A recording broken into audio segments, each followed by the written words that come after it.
viaje urgente a Cancún para cerrar un negocio millonario, jamás imaginé que ese viaje de negocios sería en realidad mi funeral.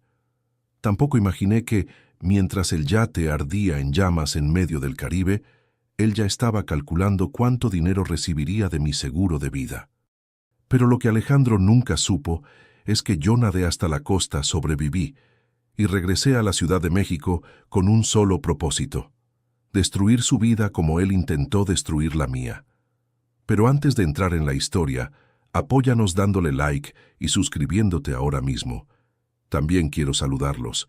Déjenme en los comentarios su nombre, su ciudad, ideas. Gracias. Todo comenzó un martes por la tarde en las oficinas de la constructora.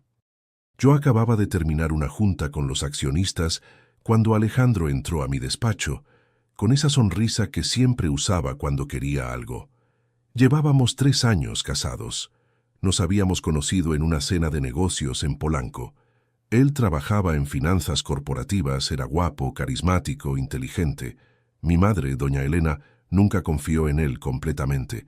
Decía que había algo en sus ojos que no le gustaba, algo calculador, frío. Pero yo estaba enamorada, o al menos eso creí. «Lucía, amor», dijo cerrando la puerta tras él, «necesito hablar contigo sobre una oportunidad enorme». Se sentó en la silla frente a mi escritorio, sacó su iPad y me mostró una presentación. «Hay un grupo de inversionistas de Monterrey interesados en asociarse con nosotros para un desarrollo inmobiliario en la Riviera Maya. Pero quieren conocernos personalmente antes de firmar. Proponen una cena este fin de semana en Cancún, en un yate privado. Discreta, elegante, solo nosotros y ellos». Revisé los números. El proyecto valía 200 millones de pesos. Sería la expansión más grande de la constructora en años. «¿Y por qué no pueden venir a la Ciudad de México?», pregunté. Alejandro negó con la cabeza. «Ya tienen compromisos allá. Además quieren ver el terreno, conocer la zona. Es parte de su proceso. Si no vamos, el trato se cae y se van con la competencia». Dudé. Tenía mucho trabajo pendiente, pero 200 millones de pesos no se rechazaban así como así. «Está bien», acepté finalmente. «Organiza todo, pero solo el fin de semana. El lunes tengo que estar de regreso». Su sonrisa se amplió. Me besó la frente. «Eres la mejor, amor. Esto va a cambiar todo para nosotros. Ya verás». El viernes por la noche volamos a Cancún. Nos hospedamos en un hotel en la zona hotelera. Todo parecía normal. Alejandro estaba atento, cariñoso, como en los primeros meses de nuestro matrimonio. Cenamos en la terraza del hotel viendo el mar. «Mañana va a ser un gran día», dijo levantando su copa de vino. «Por nosotros, por el futuro de la empresa, por todo lo que vamos a construir juntos». Brindamos. Bebí mi vino sin saber que sería una de mis últimas noches de ingenuidad. El sábado por la tarde, un auto nos recogió en el hotel. Manejamos hasta una marina privada en Puerto Cancún. Ahí nos esperaba un yate blanco impresionante, de 2 pisos, con el nombre Destino, pintado en letras doradas. «¿Dónde están los inversionistas?», pregunté mientras subíamos a bordo. «Ya vienen en camino», respondió Alejandro revisando su reloj. «Llegarán en 1 hora, mientras podemos disfrutar del paseo. El capitán nos va a llevar hacia Cozumel. Allá nos alcanzarán». Subimos. El yate zarpó. El mar estaba tranquilo, el cielo despejado. El atardecer pintaba todo de naranja y rosa. Era hermoso, casi irreal. Nos sirvieron champán. Alejandro puso música. Bailamos en la cubierta. Por un momento todo se sintió perfecto, pero entonces mi teléfono sonó. Era un mensaje de mi madre. «Hija, ten cuidado. Algo no me gusta de ese viaje. Llámame cuando puedas». Intenté llamarla, pero no había señal. Estábamos ya muy lejos de la costa. «No te preocupes», dijo Alejandro quitándome el teléfono de la mano. «Ahorita estamos trabajando. Después la llamas». Asentí. Guardé el teléfono. Seguimos bebiendo. Pero algo en mi interior empezó a sentirse extraño, inquieto, como un sexto sentido que me decía que algo malo estaba por pasar. 1 hora después, el yate redujo la velocidad.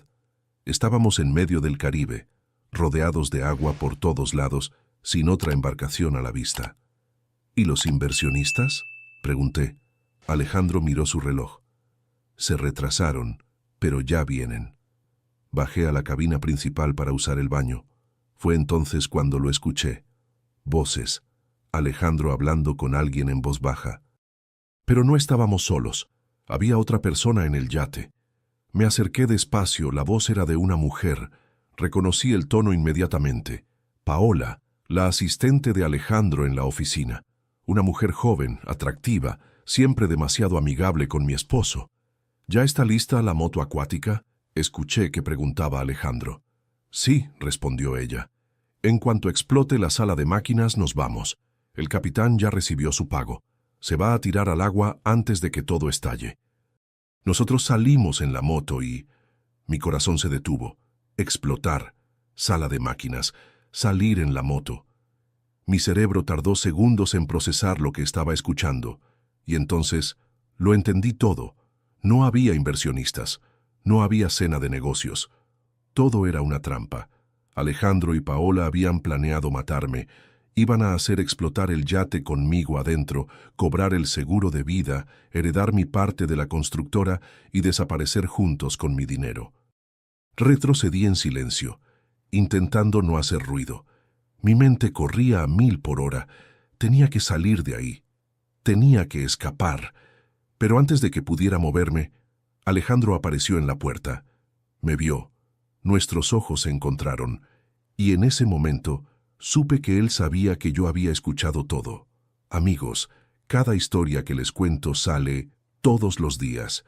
Pero YouTube solo se las mostrará si tocan el botón rojo de suscribirse. Toquen suscribirse, activen la campanita y nunca se perderán una historia. Gracias.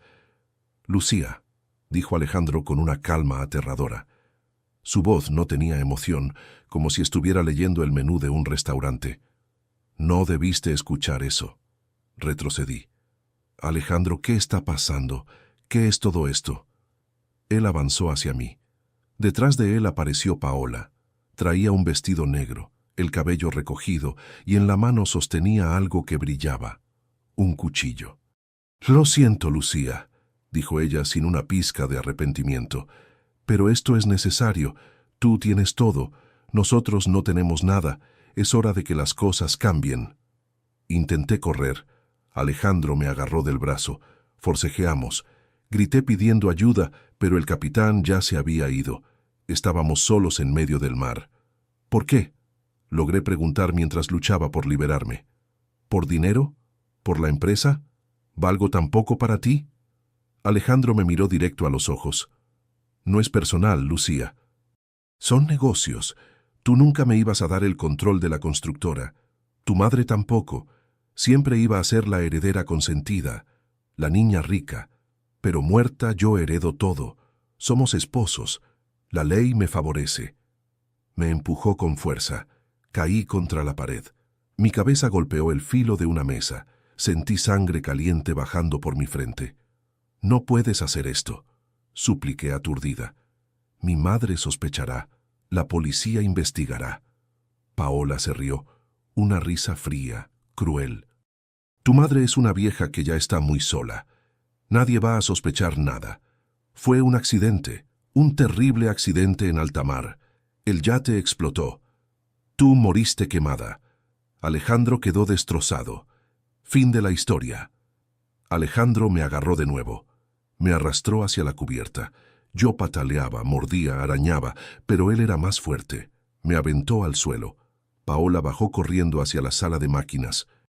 Segundos después, escuché un ruido metálico como algo abriéndose, y luego el olor inconfundible de gasolina. Habían saboteado el motor. En cualquier momento, todo iba a explotar. Adiós, Lucía, dijo Alejandro. Ni siquiera me miró. Se fue corriendo hacia el otro lado del yate donde Paola ya tenía la moto acuática lista en el agua. Yo intenté levantarme. Mis piernas temblaban. La sangre seguía cayendo por mi cara. Escuché el motor de la moto acuática encenderse. Los vi alejarse a toda velocidad. Y entonces todo explotó. El fuego salió de la sala de máquinas como un dragón furioso. Las llamas consumieron la cubierta en segundos. El calor era insoportable. El humo negro me ahogaba. Me tiré al agua justo antes de que la segunda explosión destrozara completamente el yate. El impacto me hundió varios metros. El agua salada entró en mi boca, en mis pulmones. Pataleé desesperada hacia la superficie. Cuando finalmente logré sacar la cabeza, tosí violentamente, escupiendo agua y sangre. Miré atrás. El yate era una bola de fuego flotante hundiéndose lentamente. Miré al frente. Alejandro y Paola ya eran un punto diminuto en el horizonte. Me habían dejado ahí para morir, sola, en medio del Caribe, sin chaleco salvavidas, con una herida en la cabeza. Sentí el pánico apoderándose de mí, pero entonces recordé algo que mi padre me enseñó cuando era niña, antes de morir en un accidente. Lucía, si alguna vez estás en peligro, nunca te rindas, nunca. Mientras puedas respirar, puedes luchar. Empecé a nadar. No sabía hacia dónde. Solo sabía que tenía que alejarme del yate antes de que se hundiera completamente y me arrastrara con él. Nadé y nadé. Mis brazos ardían. Mis piernas ya casi no respondían. La herida en mi cabeza palpitaba. Empezaba a marearme por la pérdida de sangre. Pero seguí nadando, porque la alternativa era morir. Y yo no estaba lista para morir. No sé cuánto tiempo pasó. Tal vez 1 hora, tal vez 3. El sol empezaba a ponerse. El cielo se volvía rojo, luego morado, luego negro. Las estrellas aparecieron. El agua estaba fría. Mis labios temblaban. Hipotermia. Estaba empezando a perder la conciencia cuando vi una luz. Al principio pensé que era una alucinación, pero parpadeé y seguía ahí. Una luz pequeña, amarilla, moviéndose en la distancia. Una embarcación. Grité con todas mis fuerzas. ¡Auxilio! ¡Aquí! ¡Por favor! Mi voz era apenas un susurro ronco, pero seguí gritando. Agité los brazos aunque ya casi no tenía fuerza, y milagrosamente la luz cambió de dirección. Venía hacia mí. Era una lancha pequeña de pescadores. 3 hombres. Me sacaron del agua como si fuera un pez. Me envolvieron en una cobija. Uno de ellos, un señor mayor con la piel curtida por el sol, me dio agua. «Tranquila, muchacha, ya estás a salvo». «¿Qué te pasó?» No podía hablar. Solo lloraba. Ellos no hicieron más preguntas. Me llevaron a un pueblito pesquero en la costa de Quintana Roo. Una señora me curó la herida de la cabeza. Me dio ropa seca. Me ofreció quedarme en su casa. «¿Quieres que llame a la policía?», preguntó. Negué con la cabeza. «No, todavía no. Primero necesito llegar a la Ciudad de México. Necesito ver a mi madre». Pasé 2 días en ese pueblo recuperándome. Los pescadores me consiguieron dinero para un autobús. No usé mi tarjeta de crédito. No llamé a nadie. Alejandro tenía contactos. Si me buscaba y descubría que estaba viva, lo intentaría de nuevo. Así que me hice invisible. Tomé autobuses de 2ª clase. Viajé con la cara cubierta por una bufanda. Comí en puestos de la carretera. Dormí en terminales. Y finalmente, después de 36 horas de viaje, llegué a la Ciudad de México. Era de noche. Llovía. Tomé un taxi hasta Lomas de Chapultepec, pero le pedí al chofer que me dejara 3 cuadras antes de la casa de mi madre. Caminé el resto. Cada paso dolía. Mi cuerpo estaba hecho pedazos, pero mi mente estaba clara, enfocada. Llegué a la entrada de servicio de la mansión.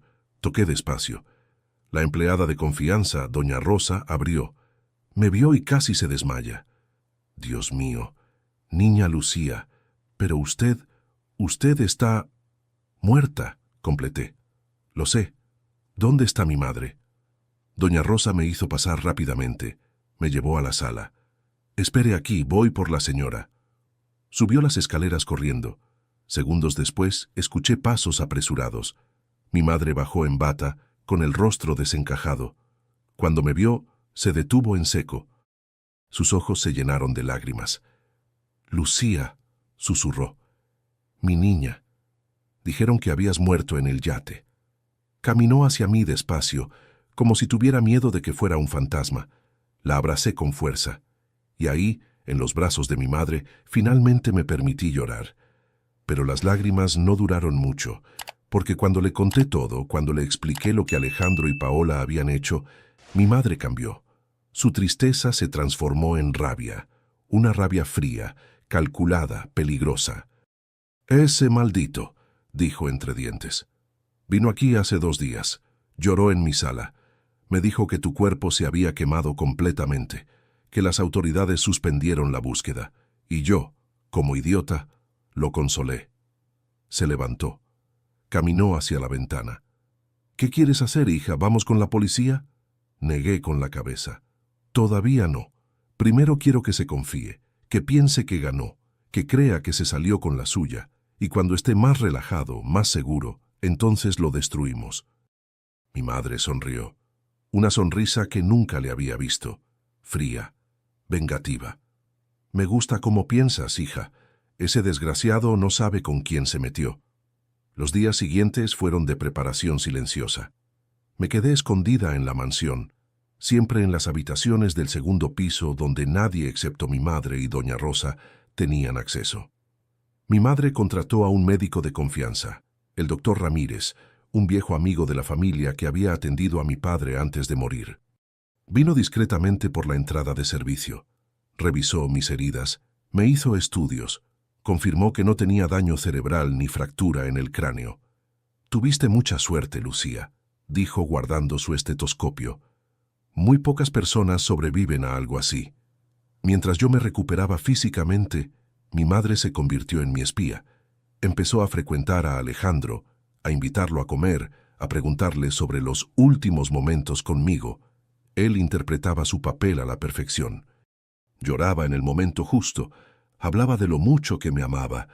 Decía que estaba destrozado, que no sabía cómo seguir adelante sin mí.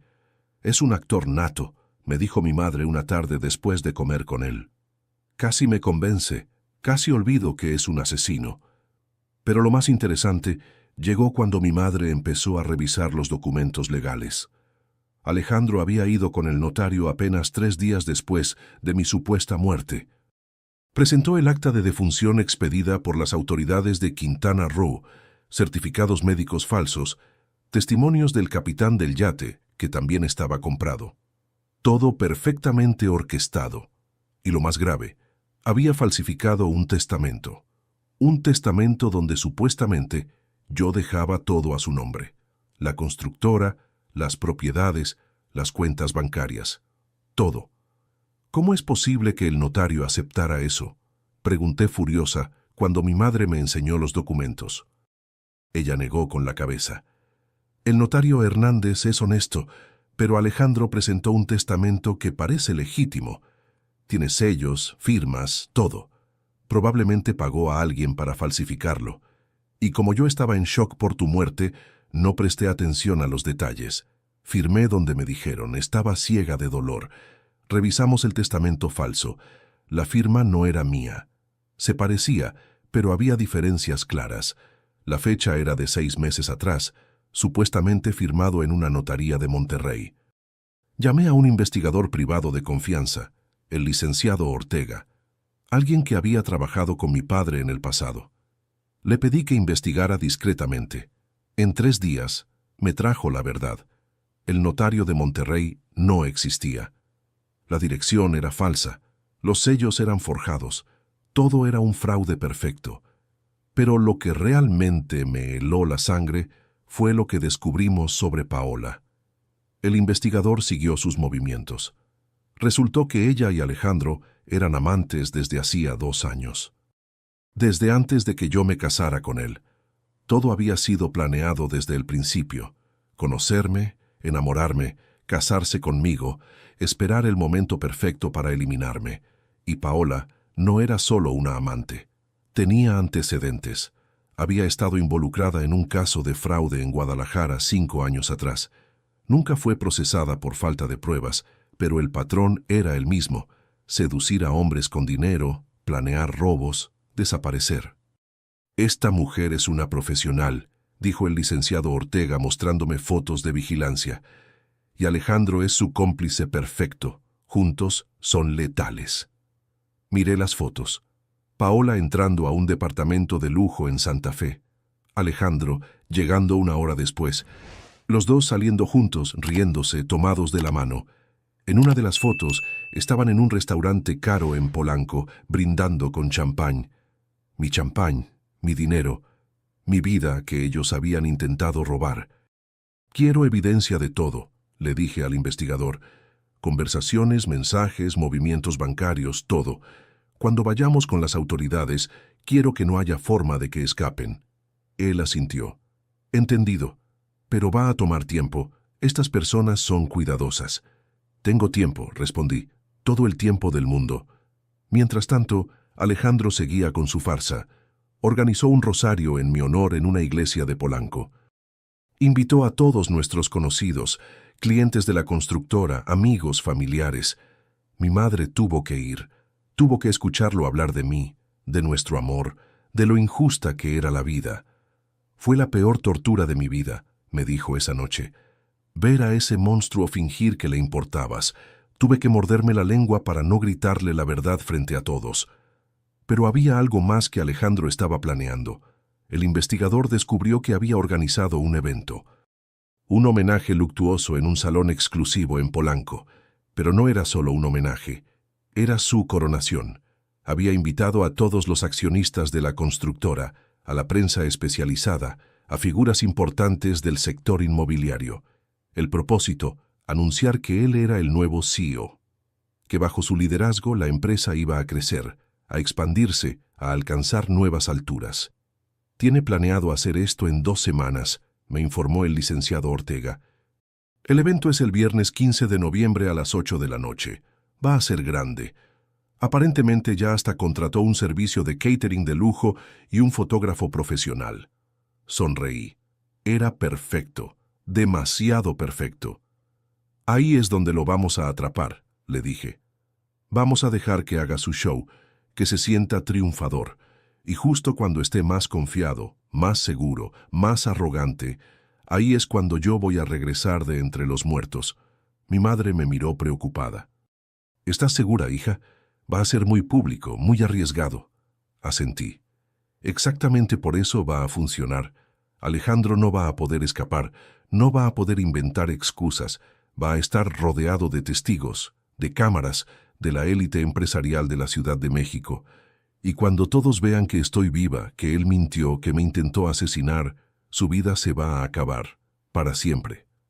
Pasamos los siguientes días preparando todo. Contacté a un comandante de la Fiscalía General de Justicia, el comandante Velasco, alguien que había trabajado con mi padre en casos de corrupción corporativa. Le conté toda la historia, le mostré las pruebas, los documentos falsos, las fotos de Alejandro con Paola, los testimonios de los pescadores que me rescataron. Todo.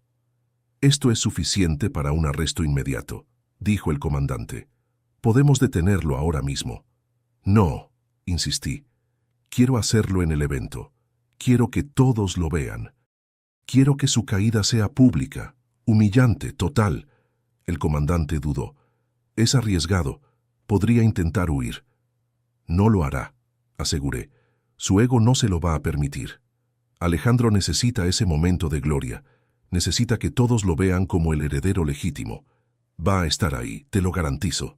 Finalmente el comandante aceptó. Organizamos un operativo discreto. Agentes encubiertos estarían en el evento. Cámaras ocultas grabarían todo. Y yo estaría ahí también, no como invitada. Como fantasma.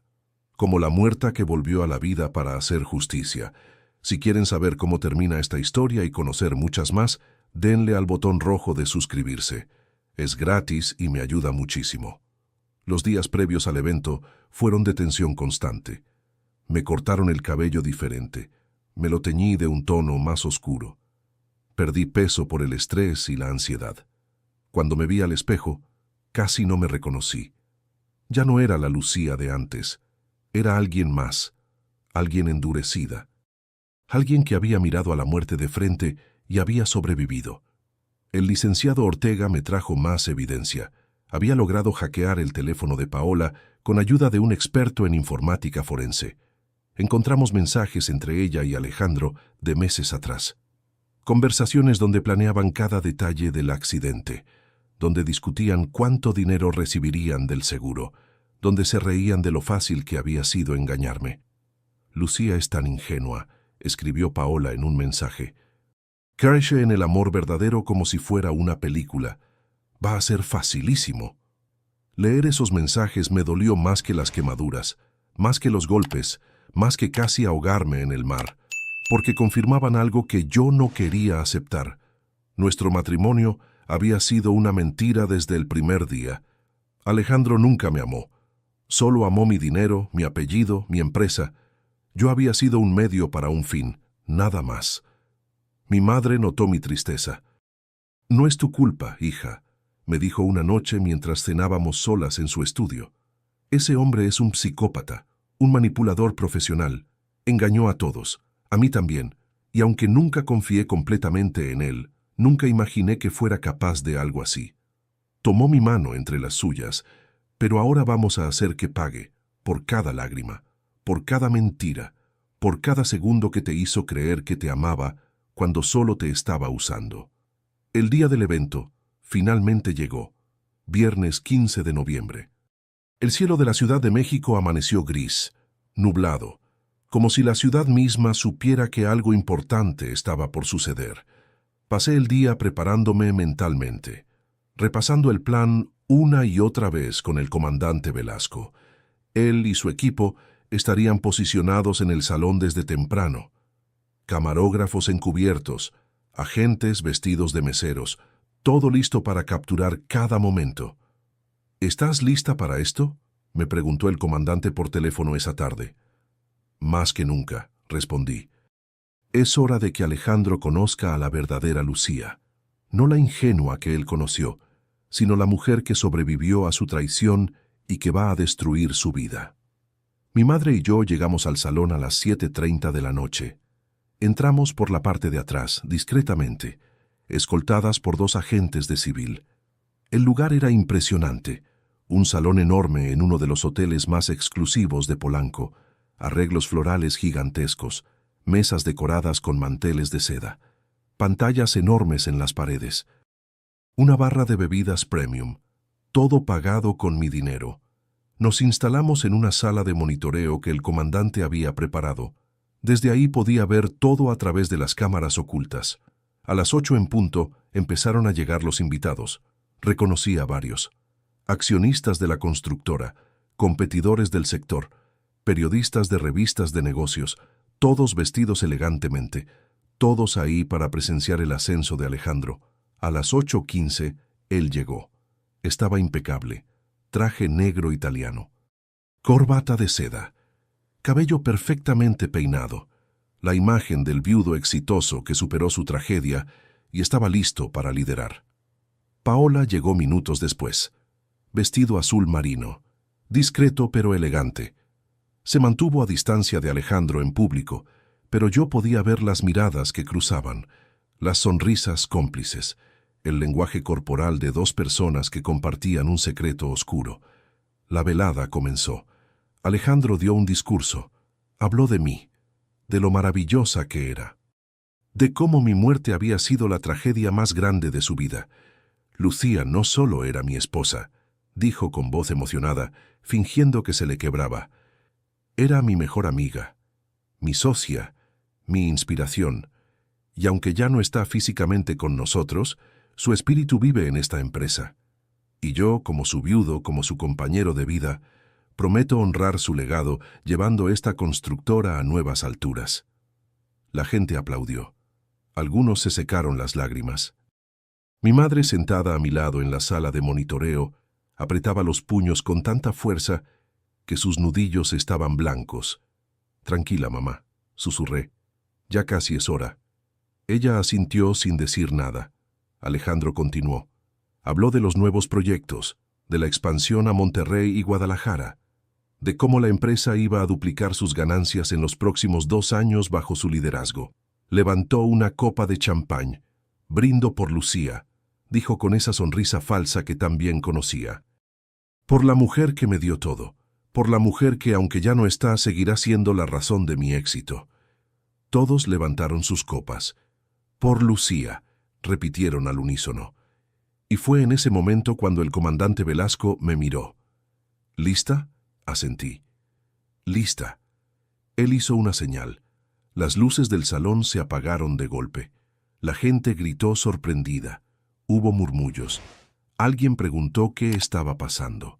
Y entonces, en las pantallas gigantes que colgaban de las paredes, empezó a reproducirse un video. El video del yate. Las imágenes que las cámaras de seguridad del yate habían capturado antes de que explotara. Yo había recuperado esas grabaciones de la caja negra que los buzos rescataron días después del accidente. Ahí estaba todo. Alejandro y Paola hablando sobre el plan. Ellos saboteando la sala de máquinas. Alejandro golpeándome. Ellos escapando en la moto acuática mientras el yate ardía en llamas. El salón quedó en silencio absoluto. Todas las miradas fijas en las pantallas. Cuando el video terminó, las luces volvieron a encenderse, pero no completamente, solo una luz tenue, teatral. Y ahí, en la entrada principal del salón, de pie, vestida con un traje negro elegante, el cabello más corto y oscuro, pero inconfundiblemente yo, estaba Lucía, la muerta, la fantasma, la heredera que volvió de las cenizas. Alejandro me vio y el color abandonó su rostro. La copa se le cayó de la mano. Se hizo añicos en el suelo. Paola, que estaba a unos metros, se quedó paralizada. «Hola, Alejandro», dije caminando despacio hacia él. Mi voz resonó en el salón silencioso. «¿Te sorprende verme?» Él retrocedió tambaleándose. «No, no puede ser. Tú estás muerta». «Muerta», repetí con una sonrisa fría. «Es lo que querías, ¿no? Pero siento decepcionarte. Sobreviví». El silencio en el salón era tan denso que se podía cortar con un cuchillo. Todos los invitados miraban alternadamente a Alejandro, a mí, a las pantallas donde el video del yate había confirmado todo. Periodistas sacaron sus teléfonos empezando a grabar. Cámaras de televisión enfocaron. Lo que estaba pasando en ese salón de Polanco iba a ser noticia nacional en menos de una hora. Alejandro intentó hablar. «Lucía, esto no es lo que parece. Déjame explicarte», reí. Una risa amarga. «¿Explicarme? ¿Explicarme cómo planeaste matarme con tu amante? ¿Cómo falsificaste mi testamento? ¿Cómo gastaste mi dinero mientras organizabas mi funeral?» Di otro paso hacia él. «No hay nada que explicar, Alejandro. Todos vieron el video, todos saben la verdad». Paola intentó escapar. Corrió hacia la salida lateral, pero dos agentes encubiertos le bloquearon el paso. «No tan rápido», dijo el comandante Velasco apareciendo con su placa. «Paola Méndez queda arrestada por intento de homicidio, fraude y conspiración criminal», ella gritó. «Fue idea de él. Yo solo hacía lo que me decía. Alejandro planeó todo». «Mentirosa», rugió Alejandro. «Tú me convenciste. Tú dijiste que era la única forma». Y ahí estaban, los dos traidores culpándose mutuamente, exactamente como había predicho.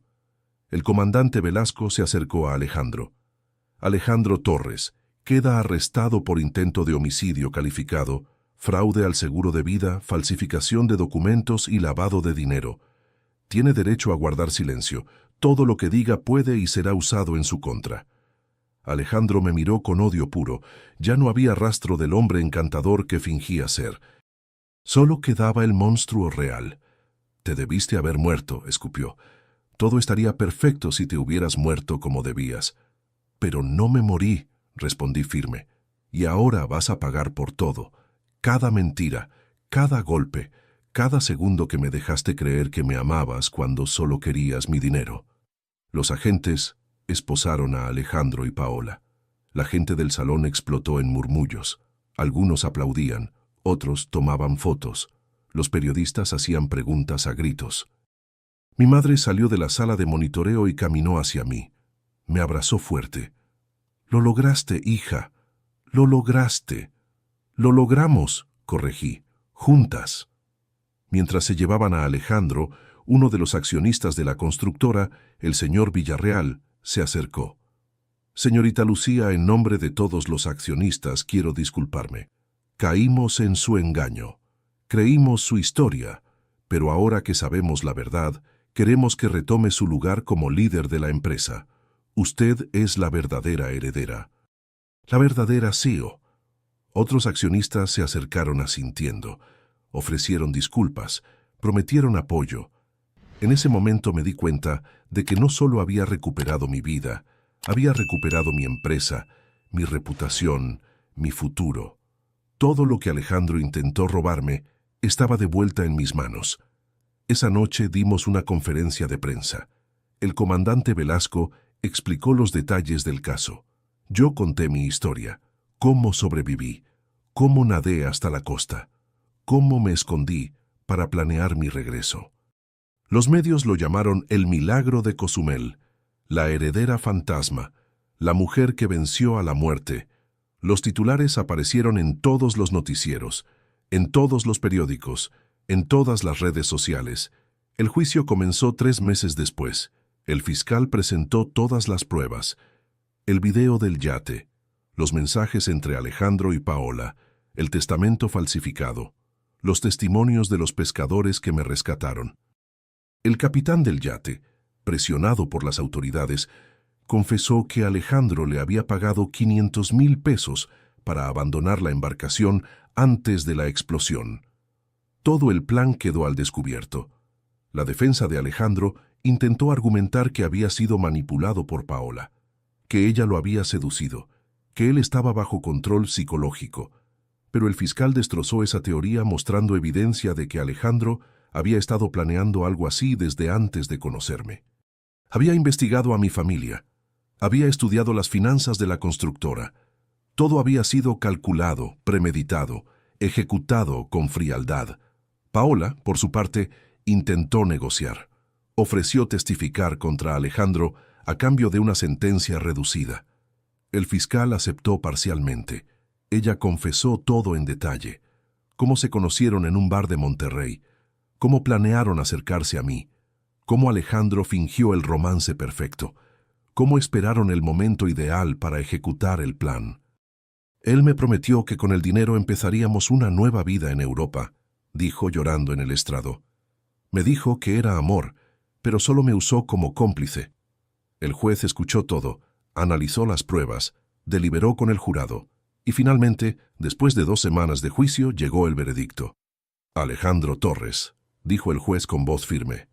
Este tribunal lo encuentra culpable de todos los cargos: intento de homicidio calificado, fraude, falsificación de documentos. Por estos crímenes, se le sentencia a 35 años de prisión sin posibilidad de libertad anticipada. El mazo golpeó. Alejandro bajó la cabeza. Sabía que su vida había terminado. Paola Méndez, continuó el juez, por su cooperación con la fiscalía y su testimonio, este tribunal reduce su sentencia a 20 años de prisión. Paola sollozó. 20 años. Suficiente tiempo para que su juventud se marchitara entre rejas. Suficiente castigo por su traición. Salí del juzgado con mi madre. Los periodistas nos rodearon, pero no di declaraciones. Ya había dicho todo lo que tenía que decir. Ahora solo quería reconstruir mi vida. Retomé mi lugar en la constructora.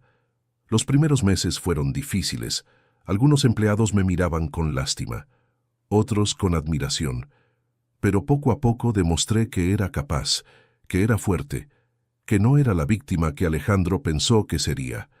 Cancelé el proyecto falso de la Riviera Maya. Despedí a todos los empleados que habían estado involucrados con Alejandro, incluyendo su asistente, que sabía del romance con Paola y nunca dijo nada.